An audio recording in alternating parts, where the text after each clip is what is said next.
নমস্কার, আমি ডক্টর জয়ন্ত বাইন, প্লাস্টিক এবং কসমেটিক সার্জন। আমাদের এই ভাই যিনি এসেছেন অনেকটা দূর থেকে এসেছেন, কলকাতা থেকে। ওনার 22-23 বছর বয়স এবং উনি কলেজের স্টুডেন্ট আছেন। এবং আমরা দেখতে পাচ্ছি ভাইয়ের প্রায় গ্রেড 3 গাইনোকোমাস্টিয়া রয়েছে। গ্রেড 3 গাইনোকোমাস্টিয়া অনেকটাই বড় এবং ওনার মেইন সমস্যা হচ্ছে দেখতে খারাপ লাগে। সবার সামনে জামা কাপড় খোলা, স্নান করা বা খেলাধুলোর পরে একসঙ্গে সবাই গেঞ্জি খুলছে, উনি জিনিসটাতে অস্বস্তি ফিল করেন। অনেকেরই আমাদের গাইনোকোমাস্টিয়া থাকে, গাইনোকোমাস্টিয়া যাদের আছে অ্যাজ সাচ, কিন্তু এটা কোনো অসুখ নয়, মানে ফিজিক্যাল প্রবলেম নয়। খুব কম পেশেন্ট, 1000 পেশেন্টের মধ্যে তো 2-3 জন পেশেন্ট পাওয়া যেতে পারে যাদের হরমোনাল কারণে বা ক্রোমোজোনাল কারণে এই গাইনোকোমাস্টিয়া হয়। ইউজুয়ালি একটা ফিজিওলজিক্যাল ব্যাপার, স্তনটা কৈশোরকালীন অবস্থাতে বৃদ্ধি পায়। এবার মুশকিল হচ্ছে যে এই যে ফ্যাট এবং গ্ল্যান্ড জমে সেটা কিন্তু কমতে চায় না। অনেকেই আছে আমাদের বন্ধুরা যারা ফ্যাট জিম করেন, এক্সারসাইজ করেন, পেটের ফ্যাট কমে যায়, হাতের ফ্যাট কমে যায়, কিন্তু এই জায়গার ফ্যাটটা কমতে চায় না। তো এটা একটা রেজিস্ট্যান্ট টাইপ অফ ফ্যাট। আমরা একটা লাইপোসাকশন করে বের করি। আমরা যেটা করব, আগেকার দিনে কেটে বের করা হতো, এত বড় করে কাটা হতো, একটা লম্বা দাগ হতো। এখনকার দিনে কসমেটিক সার্জারির যুগ। আমরা এই বগলে ছোট্ট একটা ফুটো করব, এই বগলের ফুটো দিয়ে পুরো এরিয়া ফ্যাট বেরিয়ে যাবে। বগলে ফুটো করার কারণ হচ্ছে অনেকটা দূরে ফুটো করা হচ্ছে এবং বগলের দাগের মধ্যে মিলিয়ে যাবে, যাতে বাইরে থেকে বোঝা না যায়। যদি গ্ল্যান্ড থাকে, একটু গ্ল্যান্ড তো ডেফিনেটলি থাকে, আমরা এখানে ছোট্ট একটা কাট করে গ্ল্যান্ডটাকে বের করে নিয়ে আসি। তো এটা হচ্ছে আমাদের পুরো প্ল্যানিং। আমরা সার্জারিটা আন্ডার জেনারেল অ্যানাস্থেসিয়াতে করব। তো সার্জারিতে যাওয়ার আগে আপনাদের এবার মার্কিংটা দেখিয়ে দিই।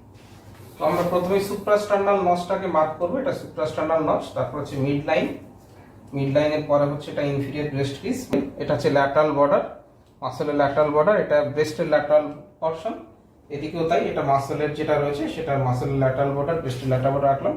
এটা superior border of the breast বা ব্রেস্টের আপার বর্ডার। কোমরে হাত দাও ভাই, মাজায় হাত দাও। এবার এটা হচ্ছে মাসলের আপার বর্ডার। আবার হাতটা লম্বা করে দাও, 2 হাত। মাসলের আপার বর্ডার। আমরা মাসলটাকে স্কোয়ার মার্কিং করব, মাসলটাকে স্কোয়ার মার্কিং করব এবং ব্রেস্টের টিস্যুটাকে আমরা রাউন্ড মার্কিং করব এবং ব্রেস্ট টিস্যুটাকে আমরা রাউন্ড মার্কিং করছি। তো আপনারা দেখতে পাচ্ছেন এই গোল মার্কিং করেছি আমরা ব্রেস্টের। এইটা হচ্ছে মাসল, দেখুন মাসলটা উপরের দিকে উঠে যাচ্ছে, ঘাড় অবধি চলে গেছে, কাঁধ অবধি, এটা মাসল। তাহলে মাসল, এই মাসল থাকবে, ব্রেস্ট টিস্যু চলে যাবে। সো ফ্রেন্ডস, আমাদের সার্জারি প্রায় শেষের দিকে। আমাদের দুদিকে লাইপোসাকশন, গ্ল্যান্ড রিমুভাল হয়ে গেছে। ইভেন ডান দিকে আমরা সেলাইটাও কমপ্লিট করেছি এবং দেখুন কতটা ফ্যাট বেরিয়েছে। হ্যাঁ, অনেকটা করে করে ফ্যাট ছিল, ফ্যাট বেরিয়েছে। সব ফ্যাটগুলো আমরা বের করেছি, গ্ল্যান্ড ছিল, ফ্যাট ছিল। এবারে আমরা যে কসমেটিক স্টিচ দিচ্ছি সেটা আপনাদেরকে দেখাবো। এই সুতোটা দিয়ে স্টিচ আমরা দিচ্ছি যেখানে কেটেছি। এই সুতোটা কিন্তু সেলফ অ্যাবজর্বিং সুতো। আগেকার অনেক ভিডিওতে আমি দেখিয়েছি যে সুতোগুলো পরে কাটতে হতো, কিন্তু এই সুতোগুলো কিন্তু কাটা লাগবে না, আপনা আপনি বেরিয়ে যাবে।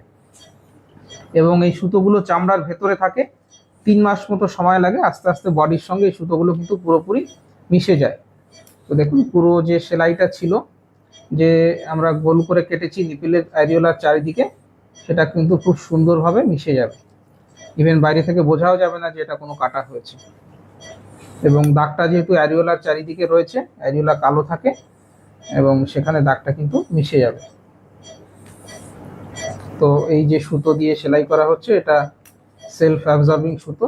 এবং আপনারা দেখতে পাচ্ছেন আমরা ড্রেন দিয়েছি। আমরা এখান দিয়ে লাইপোসাকশন করেছিলাম, ছোট্ট একটা ড্রেন দেওয়া হয়েছে, যে ড্রেনটা আমরা 3 থেকে 4 ঘন্টা পরে আমরা ড্রেনটাকে বের করে দেব। এই ড্রেনটা দেওয়ার কারণ হচ্ছে এটা একটা সেফটি প্রসিজিয়ার। অনেক সময়তে অনেক ভাইরা তারা ড্রেন পছন্দ করেন না, বা অনেক সার্জন দেখান যে তারা ড্রেন ছাড়া সার্জারি করছেন, সেটা রিস্কি হয়ে যায়। যেরকম আমরা ধরুন বাজারে মোটরসাইকেল নিয়ে যাচ্ছি, আমরা হেলমেট পরে যাই। হেলমেট পরলে কি হয়, অ্যাক্সিডেন্ট হলে পরে মাথাটা বেঁচে যায়। সবসময় তো অ্যাক্সিডেন্ট হয় না, আপনার মনে হতে পারে যে অ্যাক্সিডেন্ট তো হয় না, তাহলে কেন করবো, কিন্তু এটা একটা সেফটি প্রসিজিয়ার। তেমনি বিশেষ করে যাদের এই গ্রেড 2, গ্রেড 3 গাইনোকোমাস্টিয়া থাকে, তাদের একটা হেমাটোমা হওয়ার বা সেরোমা হওয়ার চান্স থাকে। রাস্তায় বেরোলে যেমন অ্যাক্সিডেন্ট হওয়ার চান্স থাকে, সেরকম চান্স থাকে।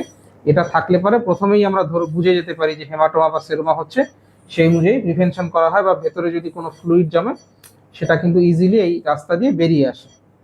আমরা চাইবো ভেতরে কোনো রকমের সেরাস ফ্লুইড বা ব্লাডি ফ্লুইড জমা হলে পরে সেটা যাতে বেরিয়ে আসে, কারণ ভেতরে জমলে পরে চেস্টের এই মাসলের তলায় বা স্কিনের তলাতে ইনফেকশন হতে পারে। সেই জন্য ড্রেনটা দেওয়া, ড্রেনটা টানলে পরেই বেরিয়ে আসবে। তো আপনারা দেখছেন খুব সুন্দরভাবে ধীরে ধীরে আমি চামড়াটাকে ক্লোজ করছি।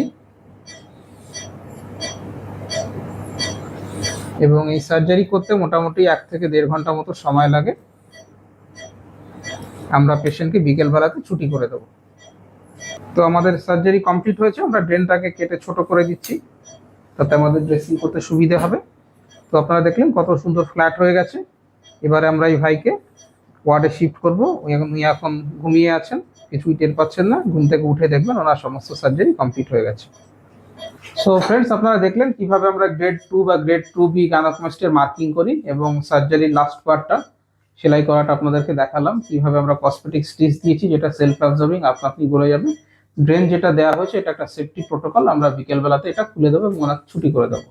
তো গাইনোকোমাস্টিয়ার অন্যান্য ভিডিও, সার্জিক্যাল ভিডিও, লাইপোসাকশনের ভিডিও, পেশেন্টদের এক্সপিরিয়েন্স, সার্জারির পরে কি করতে হবে না, কতদিন পর এক্সারসাইজ করতে পারবেন, বাইক চালাতে পারবেন, অফিস কলেজে যেতে পারবেন, সেই সব নিয়ে আমার ছোট ছোট ভিডিও আছে। ভিডিওগুলো আপনারা দেখতে পারেন।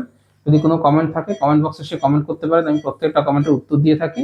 বা আপনার চেস্টের ফটো আমার নিচে হোয়াটসঅ্যাপ নম্বরে পাঠিয়ে দিলে আমি দেখে কোন গ্রেডের গাইনোকোমাস্টিয়া কি করতে হবে, কত খরচ হবে, সমস্ত ডিটেলস বলে দেবো। ভিডিওটা ভালো লাগলে লাইক করবেন, শেয়ার করবেন, চ্যানেলটা সাবস্ক্রাইব করবেন। ভিডিও দেখার জন্য ধন্যবাদ, নমস্কার।